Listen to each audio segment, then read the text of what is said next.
August महिन्याच्या सुरुवातीला संत्रा आणि मोसंबी या फळबागेत आंबिया बहारातील फळांची मोठ्या प्रमाणावर फळगळ झाली.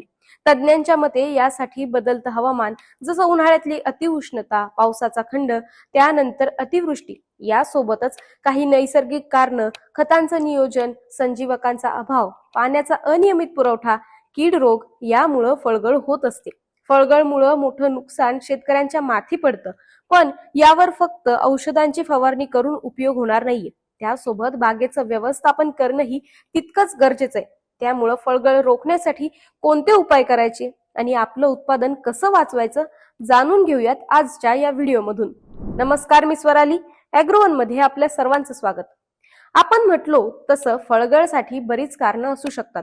त्यामुळं योग्य कारण ओळखून उपाय करायचे. जसं नुकतंच बऱ्याच भागांमध्ये अतिवृष्टी झाली, त्यामुळं जर शेतामध्ये पाणी साचलं असेल तर सर्वात आधी त्या पाण्याचा निचरा करून घ्यायचा, कारण त्यामुळं फळगळ मोठ्या प्रमाणात वाढते. त्यामुळं बागेच्या उताराच्या दिशेनं 2 किंवा 3 ओळींनंतर एक उथळचर काढून अतिरिक्त पाण्याचा तातडीनं निचरा करून घ्यायचा. तसंच झाडाखाली पडलेली फळं दररोज गोळा करायचीत आणि एक खड्डा खणून त्यामध्ये ती पुरून टाकायचीत. त्यामुळं रोगाचा प्रसार कमी होण्यास मदत होते. आता तुमच्यातले काही जण म्हणतील, ते सगळं राहू द्या, आम्हाला फवारणी सांगा. फळगळ कमी करण्यासाठी ऑगस्ट ते ऑक्टोबर या काळात दर महिन्याला एक फवारणी करायची. यासाठी NAA 10 ppm आणि 1% युरियाचा वापर करावा. म्हणजेच 100 लिटर पाण्यामध्ये 1 ग्रॅम NAA आणि 1 किलो युरिया मिसळून फवारणी करायची. जर बुरशीजन्य रोगांचा धोका असेल तर या द्रावणामध्ये कार्बेंडाझिम 1 ग्रॅम प्रति लिटर पाणी या प्रमाणात मिसळून फवारणी करायची. याशिवाय फळगळ नियंत्रणासाठी आणखी एक प्रभावी पर्याय म्हणजे 100 लिटर पाण्यात 1 किलो पोटॅशियम नायट्रेट अधिक अझोक्सोस्ट्रोबिन 18.2% अधिक डायफेनकोनाझोल 11.4% हे पूर्व मिश्रित बुरशीनाशक 100 मिली अधिक जिब्रेलिक ऍसिड 1 ग्रॅम मिसळून फवारणी करायची.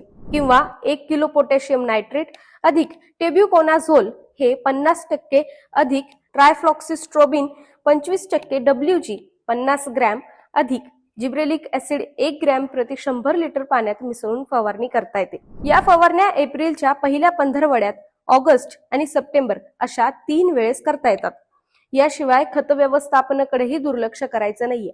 शिफारसीनुसार योग्य वेळी आणि योग्य प्रमाणात खत द्यायची आहेत. शक्यतो बांगडी पद्धतीने खत देणं किंवा ठिबक सिंचनाने खत देणं चांगलं राहतं. पाण्याचा अनियमित पुरवठा हे सुद्धा फळगळचं एक कारण असू शकतं. पाण्याचं नियोजनही तितकंच महत्वाचं आहे. झाडाचं वय, जमिनीचा मगदूर आणि झाडाची वाढ लक्षात घेऊन 8 ते 12 दिवसांच्या अंतरानं झाडाला सिंचन करा. पाण्याची कमतरता असेल तर एक दांड, दुहेरी दांड किंवा अर्धे आळे पद्धतीनं पाणी द्या. ठिबक सिंचनाचा वापर केला तर पाण्याची बचतही होते आणि झाडांना आवश्यक ओलावाही मिळतो. पावसाळ्यात किंवा उन्हाळ्यात जोराचा वारा वाहत असतो, त्यामुळे सुद्धा संत्रा आणि मोसंबीची फळगळ होते. त्यामुळे बागेभोवती दक्षिण आणि पश्चिम दिशेला वारा प्रतिबंधक म्हणजेच जसं की हेटा, शर्वरी अशी झाडं लावायची आहेत. संत्रा मोसंबीची फळगळ होण्यामध्ये कीड आणि रोगांचा प्रादुर्भाव हेही मोठं कारण असतं.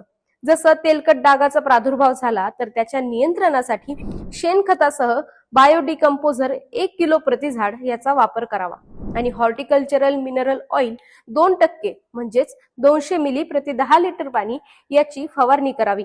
ही फवारणी जुलै आणि ऑगस्ट मध्ये करायची.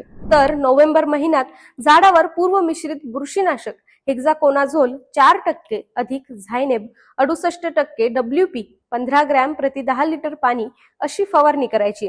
जर फळांवर देठाजवळ तपकिरी डाग दिसत असतील आणि फळ कुजून गळत असेल तर तो फळकुज रोग असू शकतो. अशा वेळी कॅप्टन 75% WP 2.5 ग्रॅम प्रति लिटर पाणी या प्रमाणात फवारणी करावी. याशिवाय किडींमध्ये रस शोषणाऱ्या पतंगांचाही प्रादुर्भाव मोठ्या प्रमाणात आढळतो.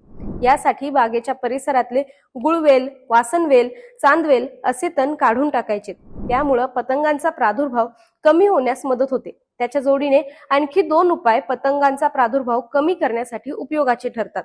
ते म्हणजे रात्री बागेमध्ये धूर करायचा आहे आणि मुळात म्हणजे पतंग हे प्रकाशाकडे आकर्षित होतात. त्यामुळं पसरट भांड्यामध्ये गुळाचं पाणी, संत्र्याचा रस आणि आंतरप्रवाही कीटकनाशकांचा द्रावण करून झाडावर लटकवायचंय आणि वरून एखादा छोटासा बल्ब लावायचा. या उपायांनी पतंगांचा प्रादुर्भाव कमी होण्यास मदत होते.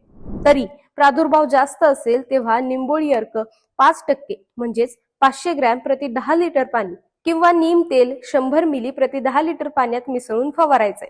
ही माहिती डॉक्टर पंजाबराव देशमुख कृषी विद्यापीठातील फळशास्त्र विभागातील तज्ज्ञ डॉक्टर सुरेंद्र पाटील, डॉक्टर देवानंद पंचभाई, वृषाली चौघोले यांनी दिली आहे. तुमच्या बागेतही फळगळ होते का? आणि तुम्ही संत्रा मोसंबीची फळगळ थांबवण्यासाठी काय उपाय करता? आम्हाला कमेंटमध्ये नक्की सांगा. आणि अशाच शेतीविषयक माहितीसाठी ॲग्रोवनला फॉलो आणि सबस्क्राईब करायला विसरू नका.